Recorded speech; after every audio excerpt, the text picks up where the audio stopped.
Hi, everyone, and welcome to another episode of the Ethicast. I'm your host, Bill Coffin, and our guest today is ethics and compliance expert Adam Balfour. Adam is Vice President and General Counsel for Corporate Compliance for Bridgestone Americas in Nashville, Tennessee. He also chairs Bridgestone's Global Compliance Group meetings. Adam is a prolific writer and speaker who has authored numerous articles on ethics and compliance, and earlier this year, he captivated the Global Ethics Summit audience with his insights.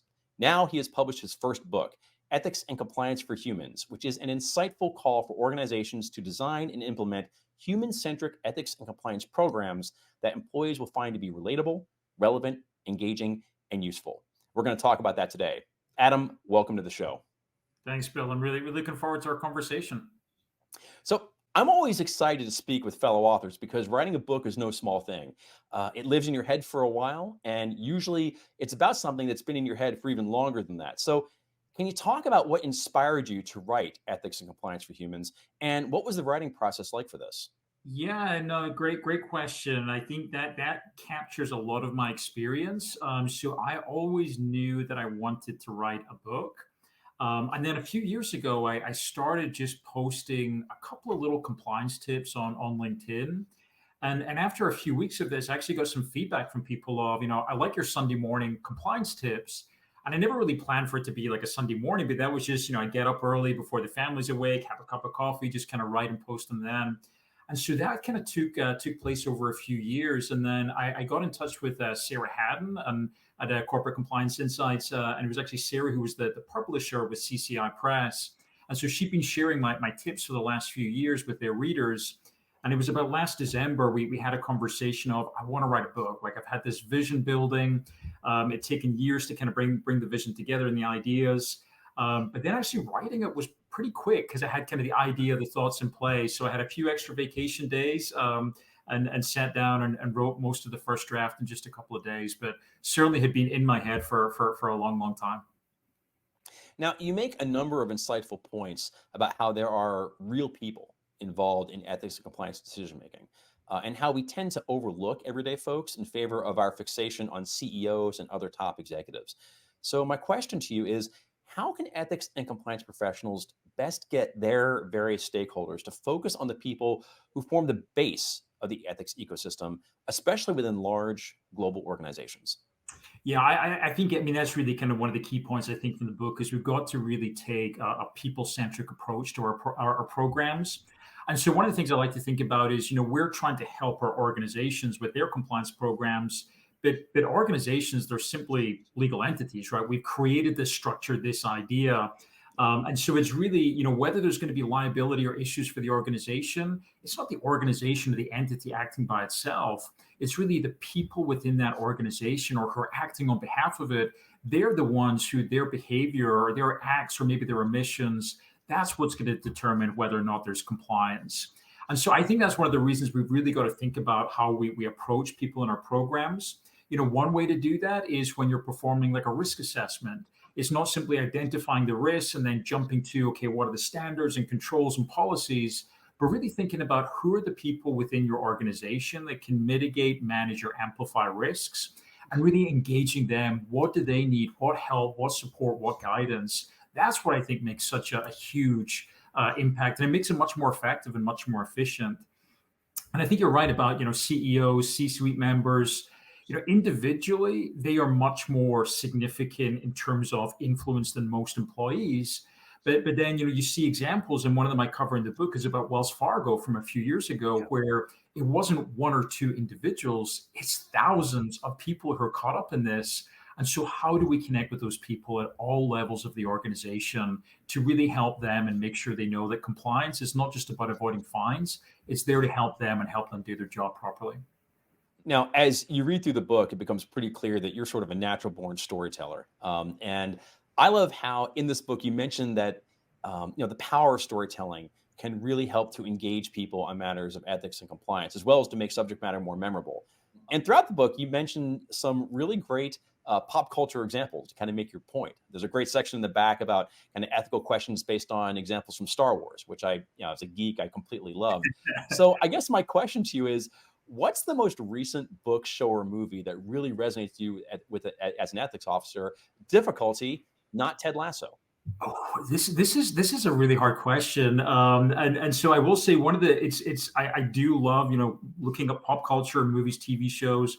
The downside to it though is I feel like I can't really watch a TV or a TV show or movie without thinking, okay, what are the compliance lessons from this? Yeah. But my wife Michelle and I, as I mentioned in the book, we've got 4 young kids, all 8 and under, so don't have a huge amount of time to watch TV shows or movies. But this summer we probably watched the movie Encanto probably about 6 or so times.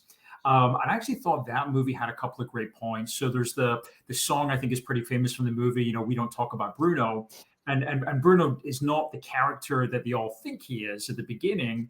But I do think a lot of organizations have their own Brunos who are not talked about enough, who they are problematic, they are issues. And instead of just saying, like, we're not going to talk about Bruno, let's start having that conversation. Let's bring that up and be much more direct about it.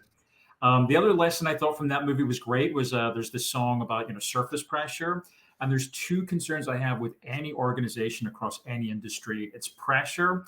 What pressures are people under? The amount of pressure, the duration, and isolated decision making. And so I thought that was kind of a great lesson as well, just to connect with people. What you may see on the surface is not what's going on kind of underneath for them. And so I think that's a great one. The other one I'd mentioned very briefly. Believe it or not, this is worth a whole separate discussion, which we won't have here. I actually only saw the Terminator movie for the first time this summer, which I think is shocking, right?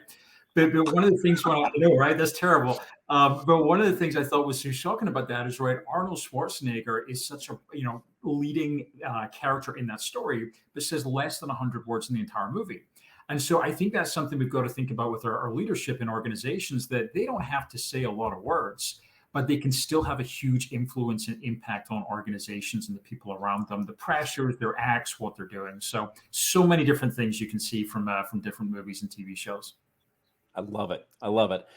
Now, you make a compelling case in your book for the concept of the chief purpose officer as a function of, that could really unify things like ESG, DEI, and ethics and compliance. So, how can organizations harness the power of purpose as a way that serves both to unify their own policies and programs, as well as reaching people on the human and individual level without losing something in translation?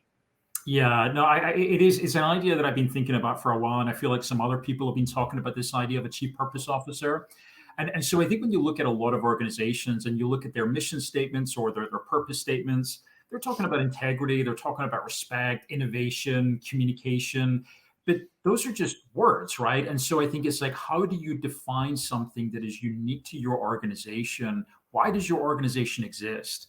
And so I do call out various examples in the book. I think probably the most famous example we've seen within recent years is Patagonia's obsession with their purpose.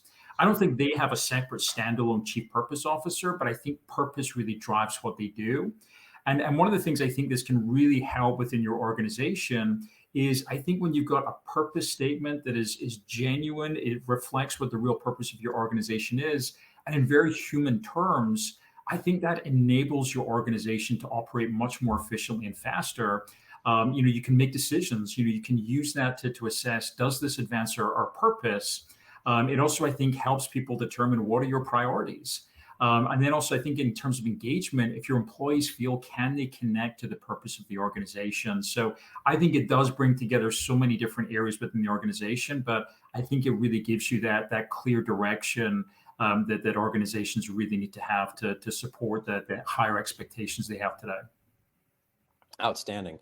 Well, Adam, it is a real pleasure to speak with you. It's been a real pleasure to read your book. And I just want to thank you very much for coming on the show and sharing your insights with us today. Thank you so much, Bill. It's my pleasure. Ethics and Compliance for Humans is available now, both in paperback and for the Kindle at Amazon.com. It's a terrific read and belongs on your ethics and compliance bookshelf. Be sure to order your copy today. I'm Bill Coffin, and this has been the Ethicast. For more episodes, please visit the Ethisphere YouTube channel at youtube.com/ethisphere. And if this is your first time enjoying the show, please make sure to like and subscribe either on YouTube or on our podcasting platforms at Apple, Spotify, Google, and Amazon Music. Thanks for joining us. And until next time, remember, strong ethics is good business.